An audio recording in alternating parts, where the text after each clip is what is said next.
പഹൽഗാം ഭീകര ആക്രമണവും അതിനെ തുടർന്ന് ഇന്ത്യ പാകിസ്ഥാൻ യുദ്ധം, ഓപ്പറേഷൻ സിന്ദൂർ, അതിനുശേഷമാണ് ജൂൺ 18-ന് അമേരിക്കൻ പ്രസിഡന്റ് ട്രംപ് പാകിസ്ഥാന്റെ സൈനിക മേധാവി അസിം മുനീറിനെ വാഷിംഗ്ടണിലേക്ക് ക്ഷണിക്കുന്നതും അദ്ദേഹത്തിന് വിരുന്നു നൽകുന്നതും.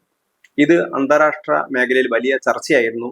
2 മാസത്തിന് ശേഷം വീണ്ടും അസിം മുനീർ, പാകിസ്ഥാൻ സൈനിക മേധാവി ഫീൽഡ് മാർഷൽ അസിം മുനീർ അമേരിക്കയിലെ ഫ്ലോറിഡയിൽ എത്തുകയും അവിടെ ഒരു സൈനിക ചടങ്ങിൽ പങ്കെടുക്കുകയും ചെയ്തു.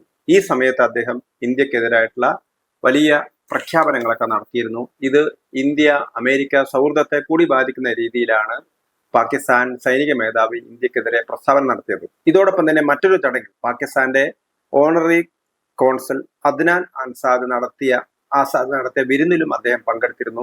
ആ വിരുന്നിൽ വെച്ച് അദ്ദേഹം ഇന്ത്യയുടെ വ്യവസായിയായ മുകേഷ് അംബാനിക്കെതിരെ സംസാരിച്ചിരുന്നു. ആ സമയത്ത് ഖുറാന്റെ വചനങ്ങൾ കൂടി കോട്ട് ചെയ്ത ഒരു ട്വീറ്റിനെ കുറിച്ചും അദ്ദേഹം സംസാരിച്ചിരുന്നു എന്നാണ് ഇന്ത്യയുടെ നയതന്ത്ര വിദഗ്ധനായ ഒരാൾ എഴുതിയ ലേഖനത്തിൽ പറയുന്നത്. അസീം മുനീറിനെ സംബന്ധിച്ചിടത്തോളം ഇന്ത്യക്കെതിരെ പ്രകോപനപരമായ രീതിയിലാണ് അദ്ദേഹത്തിന്റെ പ്രസംഗം. അതിന് മതപരമായ ഒരു വർഗീയ ഛായ കൂടി നൽകാനുള്ള ശ്രമമാണ് അസീം മുനീർ നടത്തുന്നത് എന്നാണ് ഇപ്പോൾ ഉയർന്ന ആരോപണം.